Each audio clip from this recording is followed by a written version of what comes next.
What's going on, everybody? It's the France, and we're here for a Raw review from June the 29th, 2020. We are on our way to Extreme Rules, the horror show, which explains WWE to a T right now. This has been a fucking horror show for days, if not 2 weeks or so, or even months. This is, of course, this show was taped on Saturday. This show was actually supposed to be taped a couple days beforehand, or actually on Friday. Unfortunately, WWE and Vince McMahon apparently didn't like the coronavirus test they got back for the Raw roster, so they tested everybody again and posted and had the show taped the next day. So that's what show we got tonight. There was nothing good on this show at all. The Viking Raiders getting beat by the two guys who are supposed to be the next in line for the tag team championships.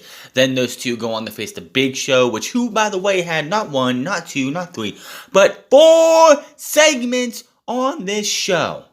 4!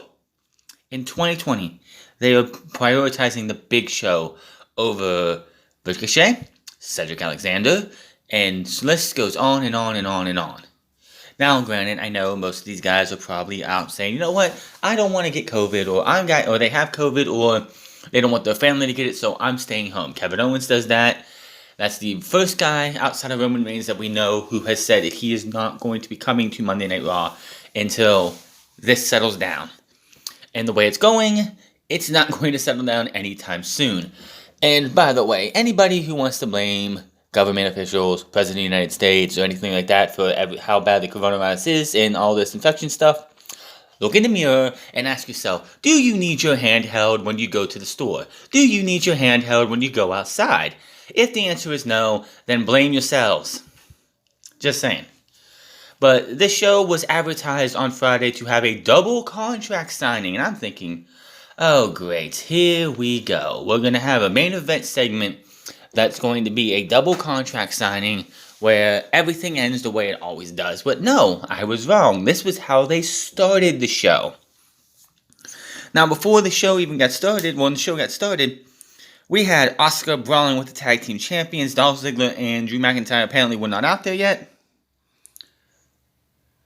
Now, Joe is on the mic, but Ziggler interrupts him. After the order was restored, of course, they did brawl for a bit. Asuka got the better of him. See how that worked out later in the show. Joe's on the mic, but he's interrupted by Ziggler. Ziggler makes his way out. Phillips and Byron Saxton welcome us to the Performance Center for the 50th week in a row, it feels like. Now, Ziggler interrupts Joe's introduction for champion Drew McIntyre and gives his own intro for the champ. Drew comes out and stares Ziggler down. Ziggler and Drew take their seats while the female superstars are still standing. They finally take their seats while Ziggler addresses McIntyre. The WWE development trainees look on from the crowd, and they are, most of them, not everyone still, but most of them are wearing masks. So, even though it's mandatory for you in Orange County, which is where the Performance Center is held, not everybody on WWE's show is wearing a mask like they should. Which, by the way, shouldn't the commentators be wearing masks? Shouldn't the referee, the medical personnel, and anybody else comes out? But no, just the people in the crowd. Which I guess is better than nothing. And no, not everyone is. Ziggler goes on about Drew and how he will do what he does best at the Extreme Rules, the horror show, and that is survive. Ziggler says Drew's 19-year redemption story will disappear just like that. Just like that, it's going to disappear as he takes the WWE Championship. The crowd boos him. Ziggler says he created Drew and at Extreme Rules he will destroy him. Ziggler signs the contract for the title match. McIntyre stands up, signs next. Joe takes the contract, and Drew says the match is official. He responds to Ziggler and says he has figured it out why Ziggler needs the title so bad. He's never had that center of attention he's always wanted because he's always dropped the ball when he's close to the finish line. Drew says he's going to hurt Ziggler, slaughter him. Ziggler will lose, and he will lose because of Drew. He says he will let you have your little bit of say. I'm going to let you choose the stipulation to this match.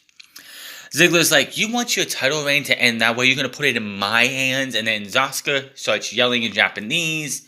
What the fuck she said, I don't know. I don't speak fluent Japanese. When I watch an anime, I watch sub. So I see the subtitles. I don't sit there and actually know what the hell they're saying. Whew, I got a bug on me now. Come on. Now, Bayley and Sasha Banks taunt Asuka as she's laughing. Asuka signs her contract. Banks addressed Asuka and said she's not who she's faced before. She says she will become Banks 2 belts at Extreme Rules, and then she and Bayley will take over the whole damn company. Banks signs a contract by stamping with her own custom stamp, which I believe she's used this stamp before, back in NXT, wasn't it? Isn't that how the contract between Bayley and Sasha Banks was signed for their match? I think I'm getting that wrong somewhere, but I'm pretty sure that's what it was. They start brawling again. Ziggler tries to superkick Drew, but he catches it. Drew goes for the Claymore. Ziggler escapes to the floor and avoids it. Drew and Asuka stand tall in the ring together as his music hits. Ziggler joins Banks and Bayley on the ramp. So, FYI, that is your main event tonight. It's going to be Banks and Ziggler versus Asuka and McIntyre. Why? Because WWE is lazy at booking. This is typical WWE bullshit. This would be the same thing as if we had Apollo Crews versus MVP in a double contract signing with Drew McIntyre and Dolph Ziggler. We would get Apollo Crews and Drew McIntyre versus Dolph Ziggler and MVP in the main event, because we have to promote 2 matches, and the only way we know how to promote them is having the participants in a tag team match. What happened to video packages? What happened to promos? What happened to hyping this up without having these guys touch before the pay-per-view match? That's what makes pay-per-view matches more special. They don't touch, they don't have a match, they don't have anything until they get to the pay-per-view. This is just lazy booking by WWE. Anyway, Tom and Byron are hyped tonight's show. From ringside, we see how Andrade and Angel Garza attacked the Raw Tag Team Champions last week. Until the Viking Raiders made the save, we see Garza backstage trying to give a rose to not just any referee, but Jessica Carr, who apparently is running both shows now because, they are tight on people. Vega and Andrade also appear, and the referee leaves, not interested in the bribe. Charlie Caruso walks up and says, "What were you talking to the referee about?" Vega mocks her and says, "We're just making sure that the the match tonight between them and the Viking Raiders is going to be a fair match. Because why the fuck would they? Of course, they would say that." So then she asks if they beat the Viking Raiders tonight, should they get a title shot? And Andrade says yes, they do. Big Show walks up and interrupts them and says he's up next so he can address Randy Orton. He walks off, and Vega isn't happy with this interruption. So that's segment number 1 that we see the Big Show in. We go back. What's still to come tonight would be Seth Rollins asking for forgiveness from the Mysterio family. Back from break, and Tom Brillis confirms that tonight's main event, Asuka versus Drew McIntyre, get it? I'm pretty sure somewhere in another promotion or something, Asuka and Drew McIntyre would have happened, or Connor and Drew McIntyre would have happened as a match. Asuka and Drew McIntyre versus Sasha Banks and Dolph Ziggler, as I said, that is your main event. Come back from break, and here's segment number 2 for the Big Show, as he is in the ring to address Randy Orton and Ric Flair.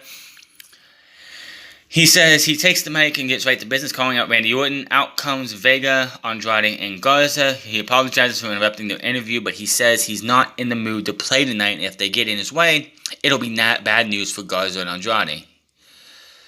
They taunt him from the stage, laughing at him. Show says he has boots older than Garza. They mock him for being so-called legend, because he did say that, "Hey, Randy, I'm a legend. Come out here and try and do something to me.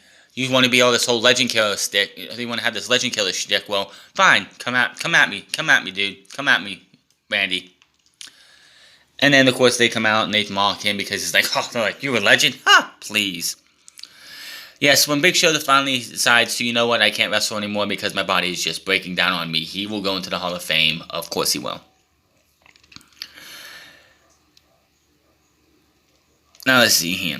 Show is ready to fight Garza and Andrade, but Show says now we'll find out what happens when you disrespect them. Oh, I'm sorry.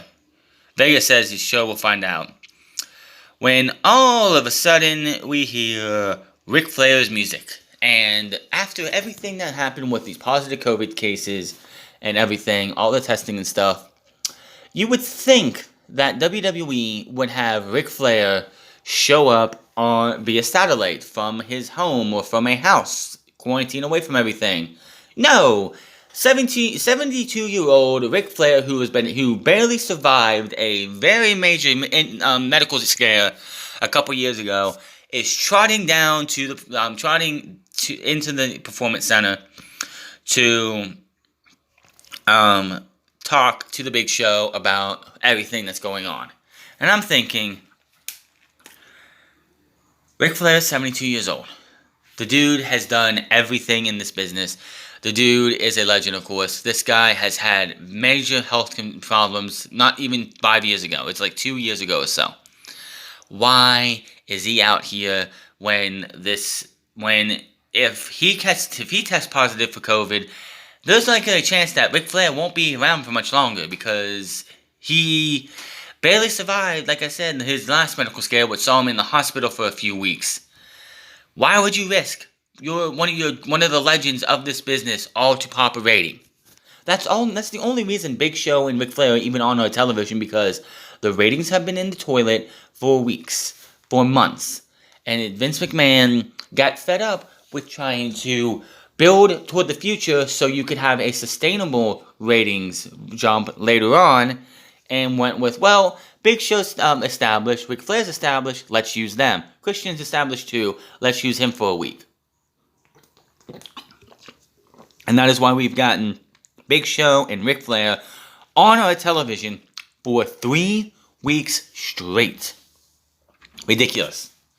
Now, the Randy Orton Legend Killer thing. It worked in 2003. It worked in 2004. There's a reason he got away with it. Got away from it. He got away from it and started being the Viper. The Legend Killer gimmick back in the day was helping Randy Orton establish himself as a star. Getting these legends, putting him over, making him be this big star for the future. Randy Orton doesn't need to be made anymore. Randy Orton is a made man as made as he's going to be. So him being the Legend Killer again doesn't make any sense.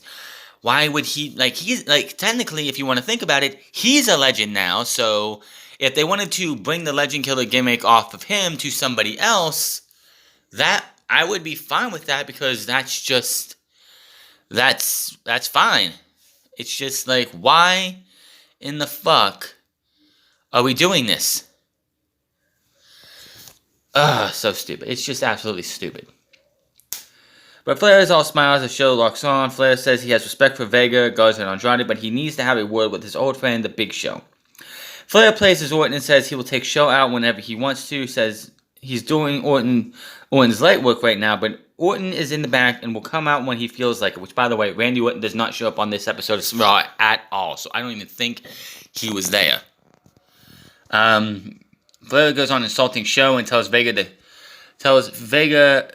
to have some fun at Show's expense. Show tells them to bring it on as they stay soaking in the ring.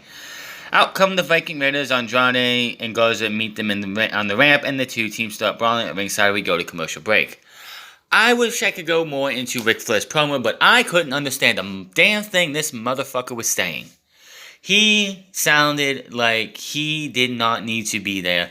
He sounded so like I don't know how I want to say it, but my goodness, he sounded awful. Ric Flair sounded like he should have been at home and not been a part of this. He is 72 years old at least, if I'm correct. Get this motherfucker off my fucking TV. Same thing with Big Show. These guys don't have no fucking business being on television right now. WWE is not going to help. It's not going to help WWE in the long run. Getting a shot here and there, just to for a ratings pop here and there, is only going to be diminishing returns as you go. I mean, yes, you get a nice pop one week, and it's like, oh, they're still here, so it just continues to fall to the point where it's going to go back to where it was before they brought the Big Show and Randy and Christian and Ric Flair out for us to see. And Trident's like, hey, you love the Big Show. You love Ric Flair. You remember in the 90s when they were in WCW or the early 2000s when they were in WWE? Oh, remember how much they were big legends back then? Let's put them on TV for multiple segments over a 3-week period because we fucking can, and we don't care about our young talent who need the time to get over. So in a 10, 15 year, 10 years from now, they can be brought back and say, hey, this person used to be big 10 years ago. Yay for seeing them. The way WWE is going with their talent right now, yeah. By the time, you have guys like Ric Flair, you have Big Show, you have Christian, you have Edge, you have all these big name talents from yesteryear coming back every so often. When a guy like Ricochet 10 years from now that they want to bring him back for something, it's not going to even be close to the same as it would be if he was if they established him as somebody now. WWE is banking way too much on nostalgia in 2020. So say we go 10 years from now in 2030 and WWE is still around. They're not going to have that nostalgia that they have now because it's what the fuck are they thinking? It's just so bad. But we come back from break and we have the match Angel Garza and Andrade versus the Viking Raiders. Now, this, of course, is happening because of last week. The Street Profits were attacked by Angel Garza and Andrade, and the Viking Raiders made the save. Where were the tag team champions on this night? Who fucking knows? They were not here. And let's see, back from break, and Eric goes after Garza. Vega's on commentary. Eric gets the upper hand and tags in Ivar for some double teaming. Ivar levels Garza for a pop and a 2 count. Ivar grounds Garza and uses his beard as a weapon. Ivar with a big shoulder thrust in the corner and a tag to Eric. Eric keeps Garza in the corner and quickly tags Ivar back in for more double teaming. Ivar with another tag, big thrust in the corner for a 1 count. Ivar works Garza over for another quick pin attempt in the middle of the ring. Eric tags back in, slams his partner on the Garza, scoop slammed him as he does. Garza ends up countering and tagging in Andrade, but Eric immediately knocks Andrade off the apron. Garza rips his pants off and they end up double teaming Eric into attack from behind for a 2 count as the crowd boos. Andrade works Eric over. Garza takes over and beats on Eric in the middle of the ring. Eric with a huge right hand to send Garza back. Andrade tags in, ends up arguing with his partner, tells Vega he doesn't like this, looks to walk out of the match, yelling at Garza as he backs up the ramp. Vega leaves the announce table, goes to Andrade on the ramp, trying to talk him back to coming to the ring. We go to commercial break. So, right then and there, WWE is teasing tension still with these two. What the fuck? Why are you trying to break these guys up? I read somewhere that these guys are supposed to be big plans in 2020 for WWE, for the remainder of 2020. And it looked like that last week when they beat the hell out of the tag team champions and going into this match. It's this is going to be what they're going to do. And then here we are, the first instance already that these two are not going to be on the same page. Why? If these guys are supposed to be the next ones to take on the tag team champions, why are you doing this? Are they not going to have that tag team title opportunity down the road at maybe the horror show or something? Back in break, and Garza has beaten Eric in the corner. Andrade is back on the corner as Vega is back on commentary. Andrade tags in, unloads on Eric in the corner, beating him down. Vega says the problems between our clients are non-existent. Oh, really? Let me know what that's like when they face the Big Show later in the show. Eric fights off both opponents in the corner and hits a big knee to Andrade's face. Ivar tags in and runs wild, nailing Garza as he tags in. Ivar gets a pop and takes out both opponents again. Ivar with a senton to Garza off the second turnbuckle. Garza slides out of a hold from Ivar and ends up blocking the springboard back elbow with a drop kick to the back of the head, which I thought was beautifully timed. Garza's down, but Andrade reaches for the tag. Eric and Andrade tagging, hitting, going at it.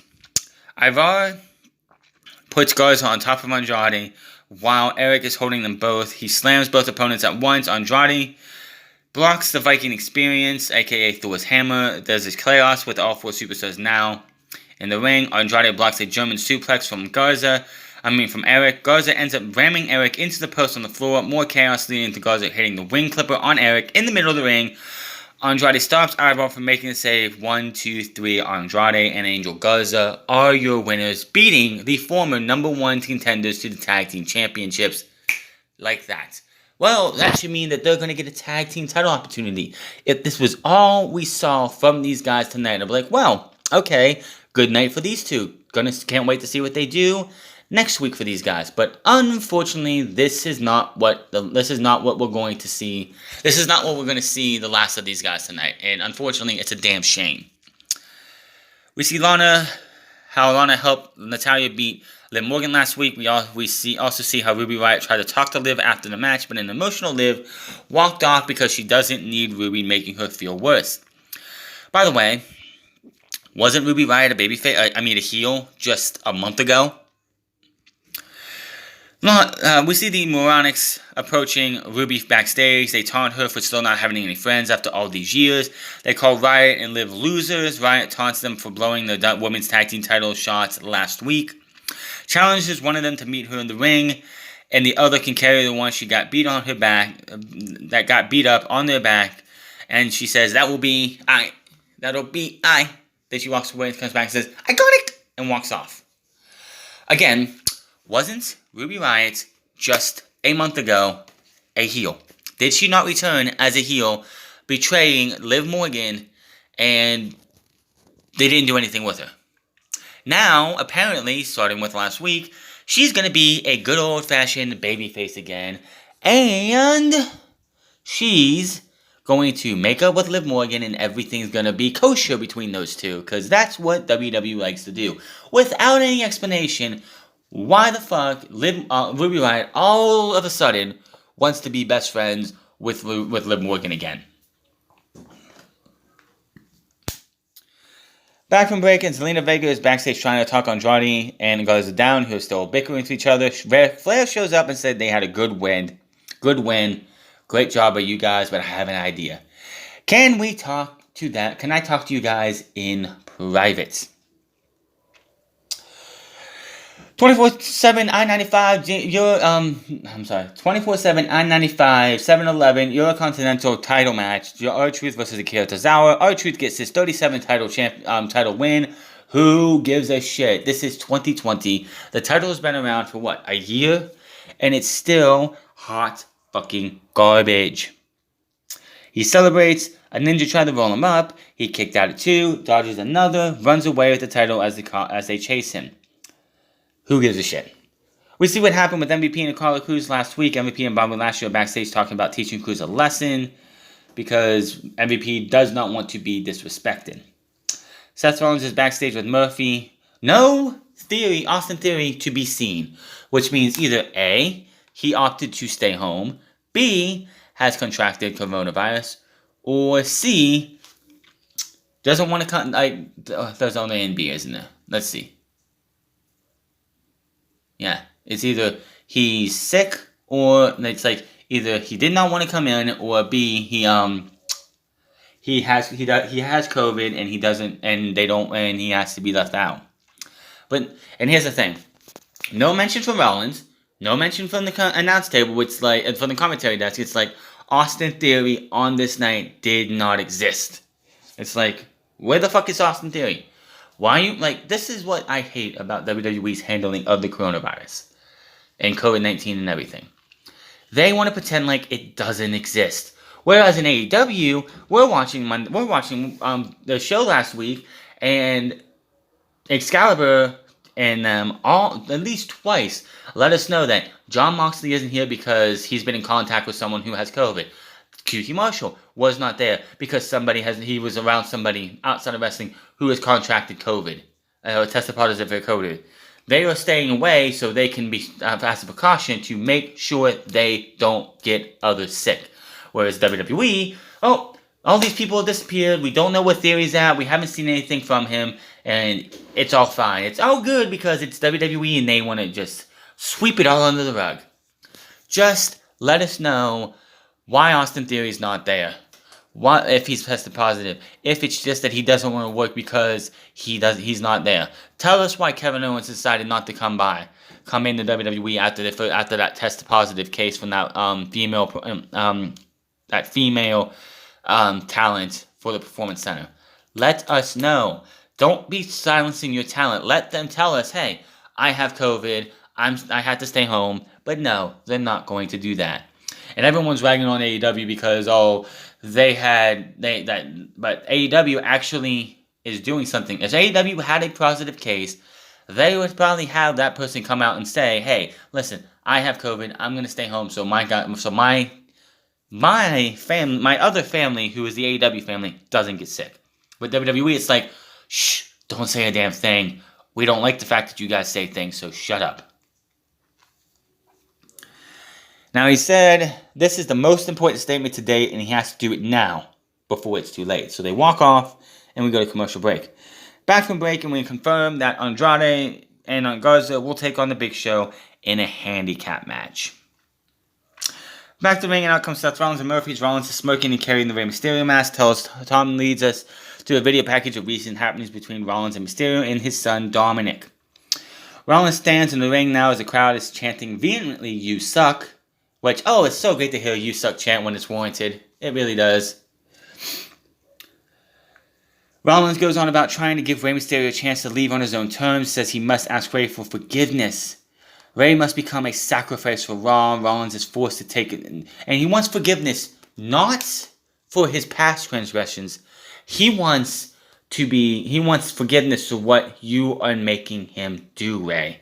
He feels that Rey needs to be the sacrifice for the greater good. I want to know what this fucking greater good is, because what I've seen on Monday Night Raw in the last few weeks, I haven't seen it.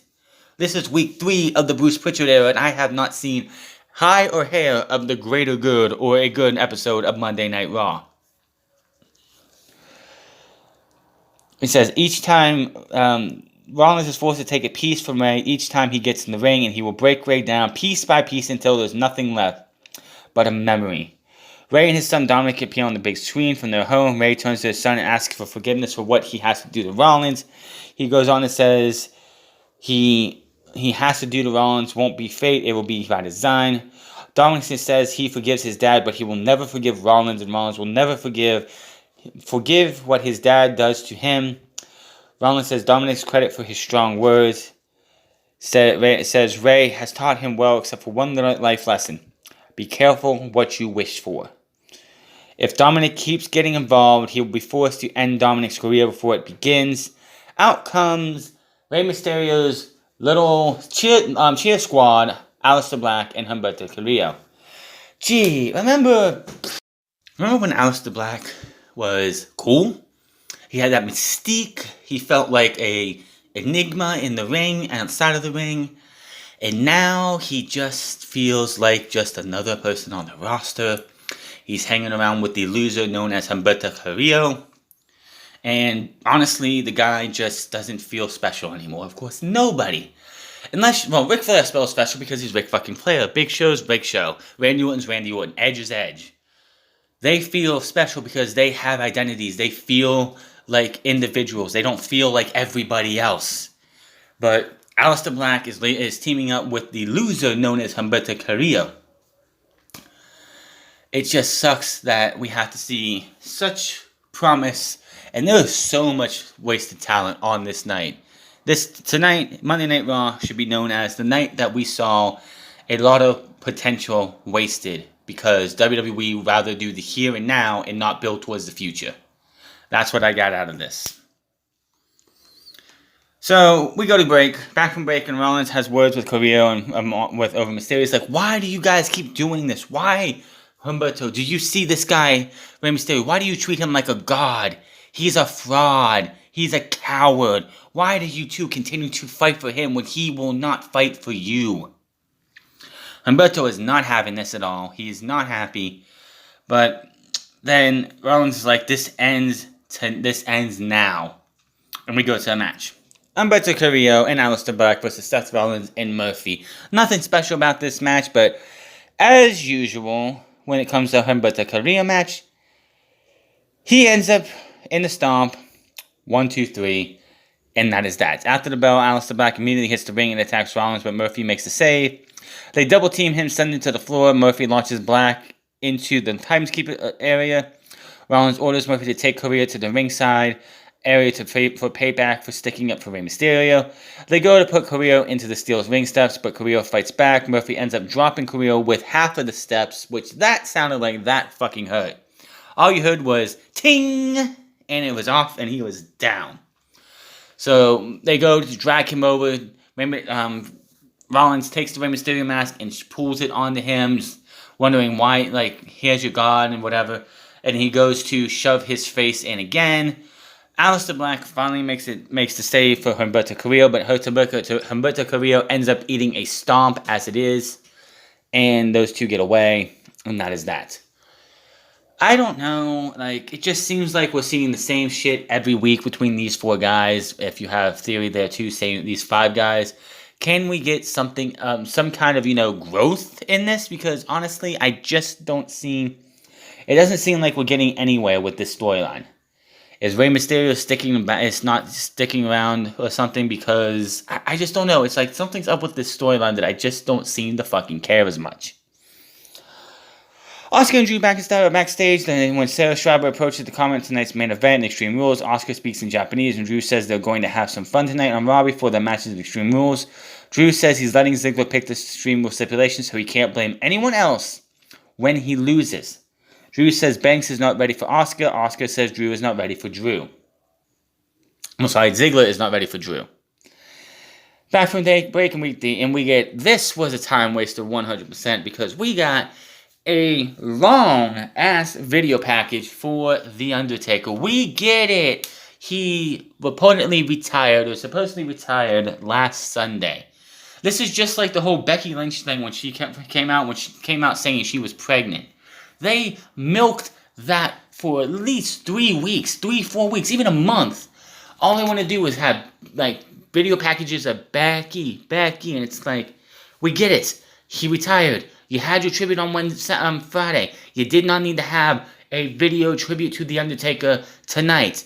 It's funny that WWE continues to do this, where they think that some people just watch SmackDown and some people just watch Raw. So we need to play these video packages for the people who missed SmackDown, and vice versa for Raw. And it's like, no, you don't.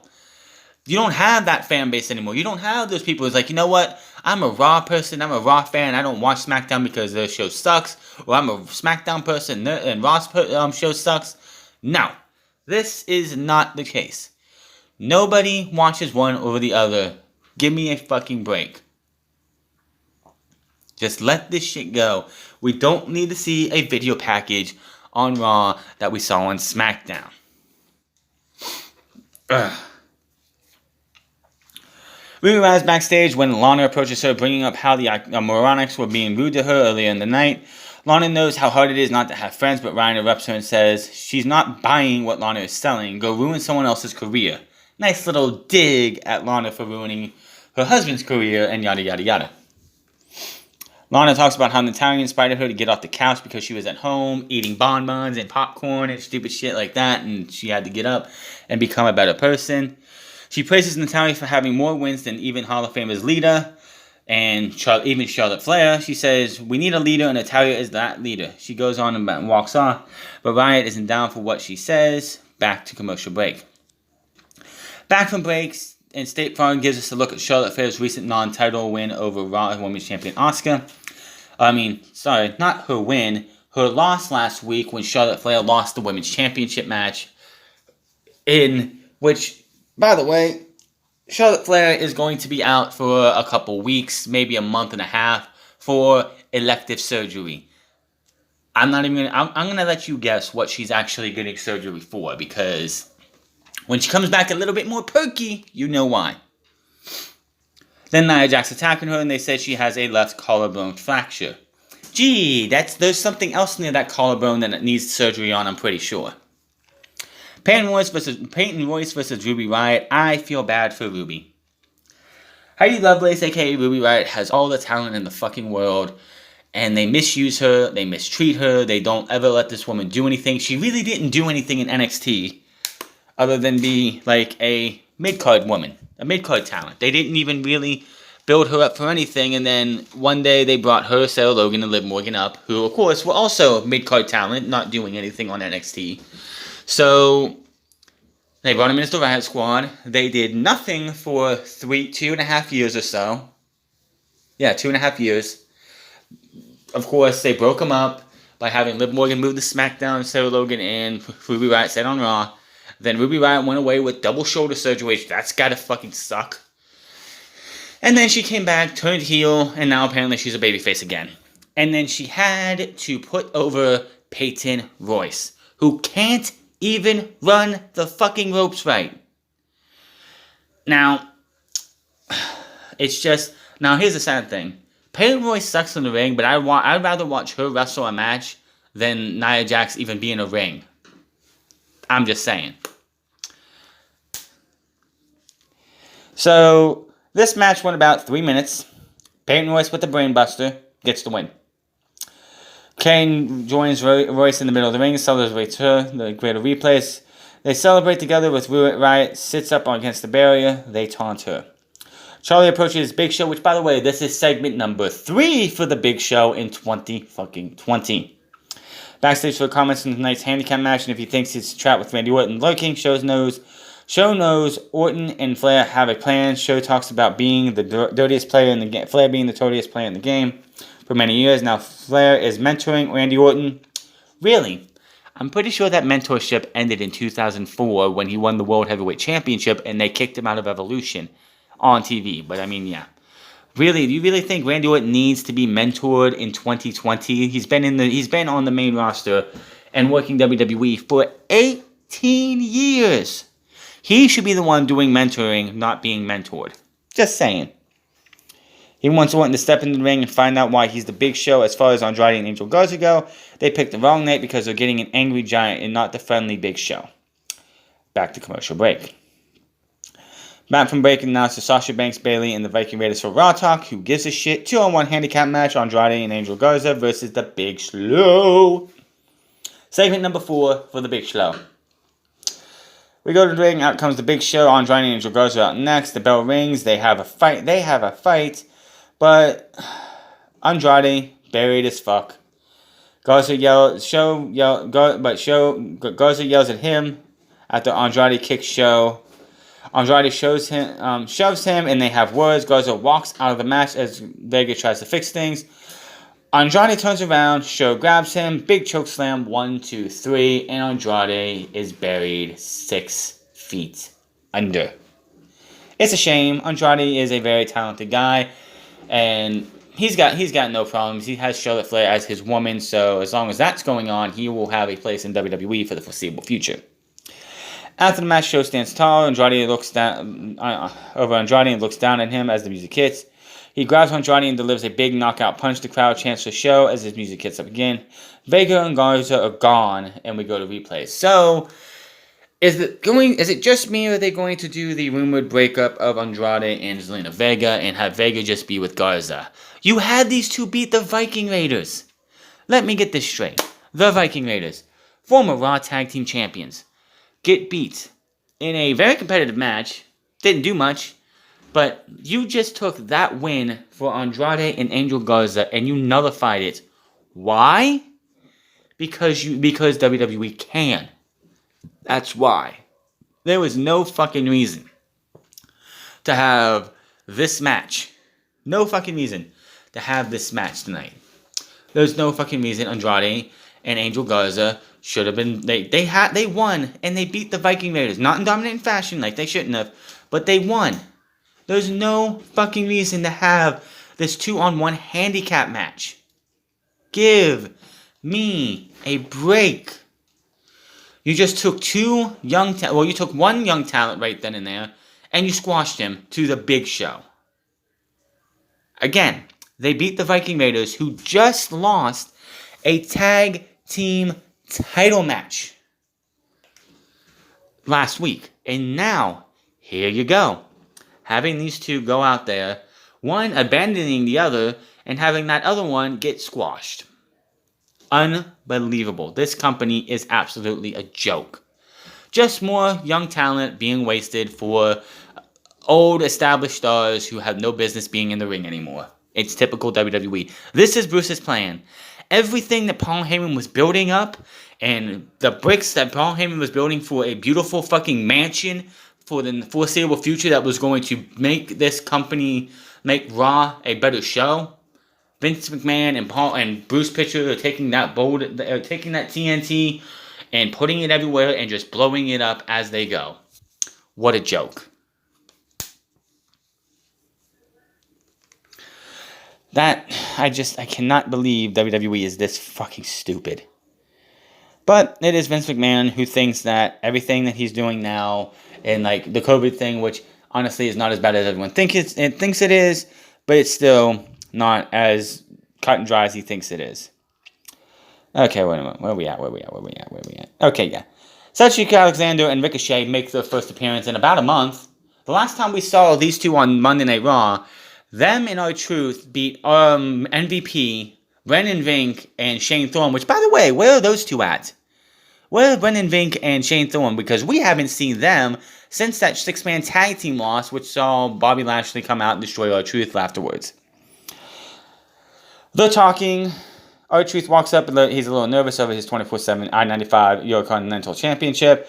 Truth says he finally got away from Akira and the Ninjas, or did he? Truth is paranoid of Cedric and Ricochet and Cruz being the Ninjas. They do some more comedy and Truth runs off, and after Cedric gets asked, is it hard defending the title? He's like, yes it is. Like he says, tell me about it, and he walks off. Apollo Crews versus MVP. Of course, this is taking off of what happened over the last few weeks, where MVP has been trying to recruit Apollo Crews into his group. But Apollo Crews, being the diligent guy as he is not allowing this to happen. He wants to be a fighting champion. He wants to be a babyface, a good champion, without the help of a guy like MVP. Now, they go on. With Bobby MVP gets the mic, he goes on about the United States champion Apollo Crews and how MVP has helped Lashley tap into his limitless potential, which, by the way, the Bobby Lashley we see in 2020 is the Bobby Lashley we should have got when he made his return, what was it, 2 years ago? Right? 2018? When they did the Bobby Trashley Sisters segment with the three guys dressed up in drag? This Bobby Lashley we see now is the Bobby Lashley we should have sent back then. The guy who gives no fucks, doesn't smile, doesn't pander to the crowd, doesn't pander to anybody, only cares about himself and what he is doing. This is what we should have got. But it's 2 years or 3 years too late. Let's see here. He talks about going back home to Miami, where he's from, and everyone walking up to him and how do I become you? I'll be like you. And he's like, well, there's only one MVP, but I can inspire you to be better than a guy like Apollo Crews who has disrespected him. He's saying Apollo Crews comes out as he's trying to talk, says he has not disrespected anybody, and he denies that. He says he goes about MVP kept pushing and pushing because the only person MVP truly cares about is himself. MVP says Crews doesn't want him as his manager, but now he'll find out he really didn't want him as his enemy. He tells the referee to ring the bell for the non-title match. Now, I was expecting Bobby Lashley to attack Apollo Crews before the match, but that did not happen. So, these guys are having their match here. Not that bad of a match here. Unfortunately, Crews goes up to him, but Lashley distracts him on the apron, allowing MVP to drop Crews. MVP with a big boot in the corner follows up with a fisherman suplex, the perfect plex for the 1, 2, 3. And again, another talent who is a young talent being wasted for somebody who is a nostalgia act. MVP is a nostalgia act, whether you like it or not. MVP should be in the managerial role, and that is it. I don't want to see him in the ring. But Extreme Rules is coming up, and WWE needs a United States Championship match, apparently. So we're getting Apollo Crews versus MVP. How do we do this? we have MVP beat Apollo Crews clean, well not clean, but on WWE television. Can we not do this anymore? Why would anybody not named Drew McIntyre or Bayley for some reason want to be a champion? You lose.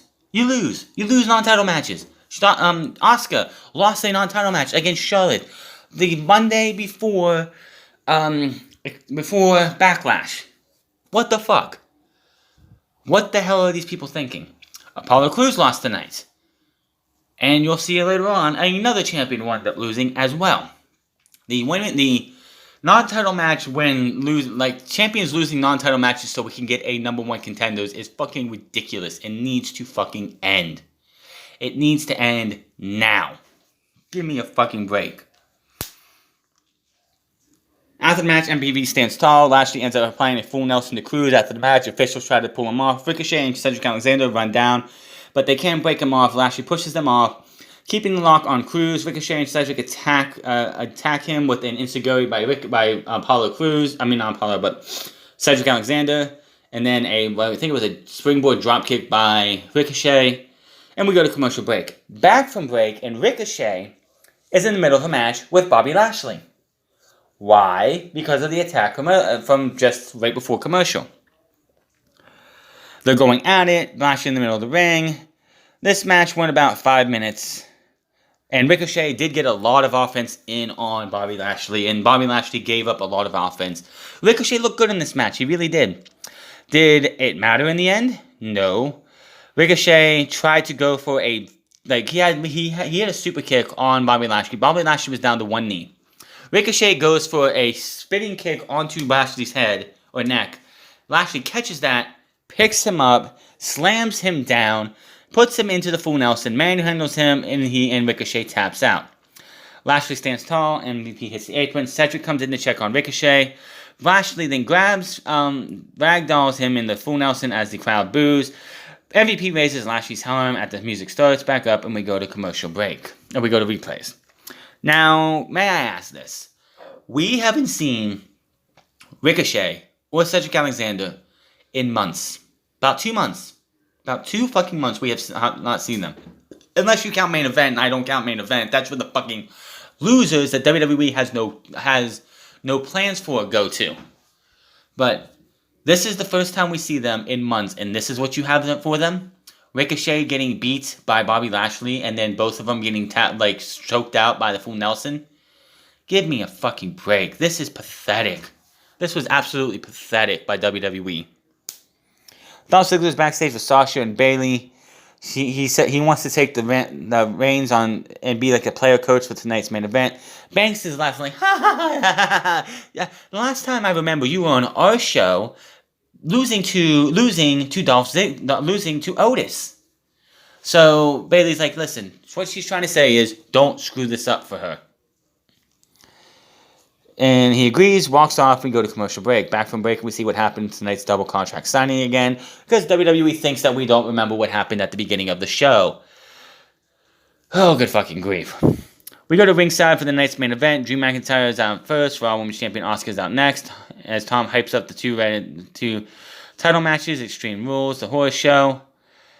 This match, nothing really much to say about it. But in the end, this is what pisses me off. Another champion loses. It's not Drew McIntyre, Asuka. Now, Apollo Crews, you can be forgiven because he didn't lose clean, but he still lost. Asuka goes for the Asuka lock. Banks counters that into it too.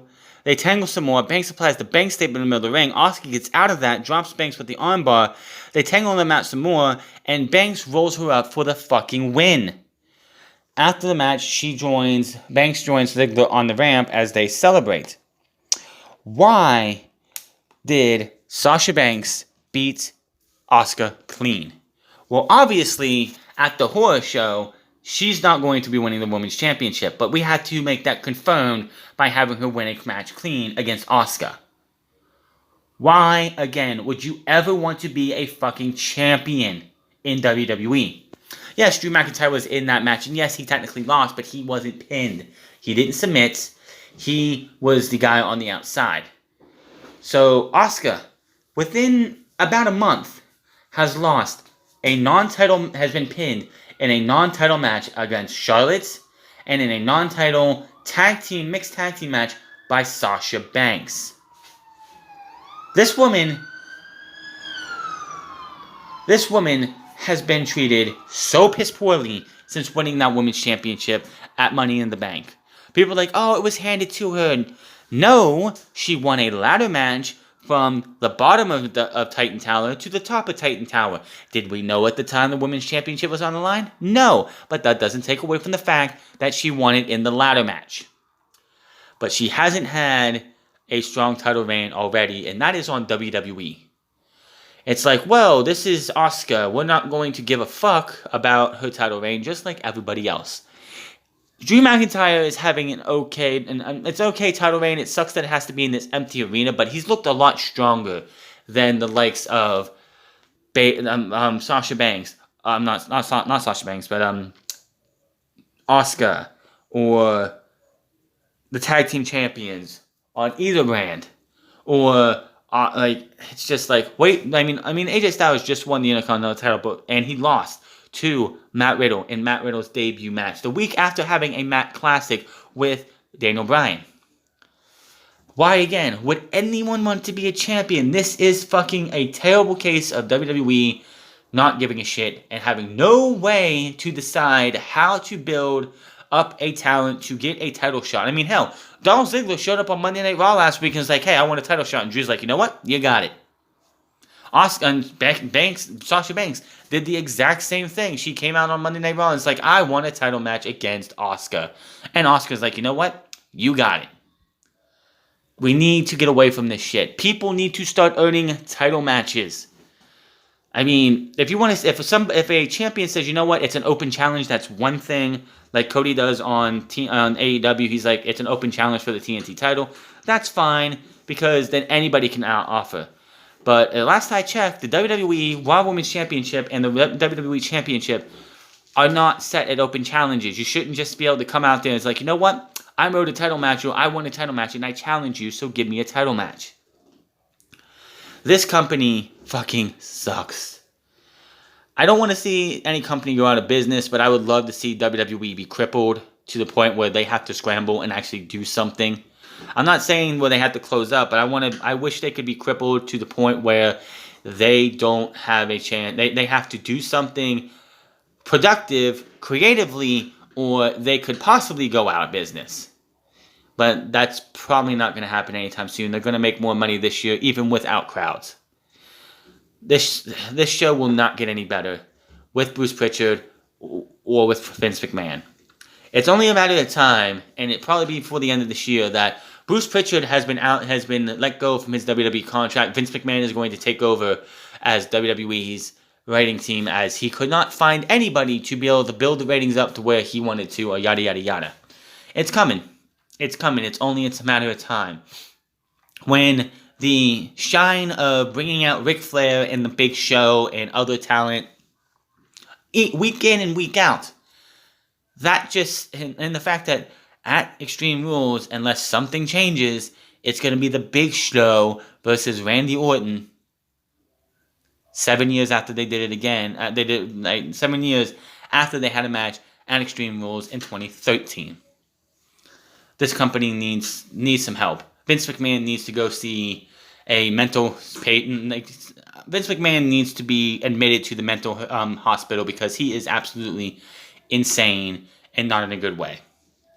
But as your Monday Night Raw review for June 29, 2020, hit that subscribe button, comment down below, like or dislike this video. Find me on Twitter at The France Club. Find me on twitch.tv/The France Club. Find me on Instagram at The France Club. And I will see you guys Wednesday, July 1st, or Fighter Fest, week 1.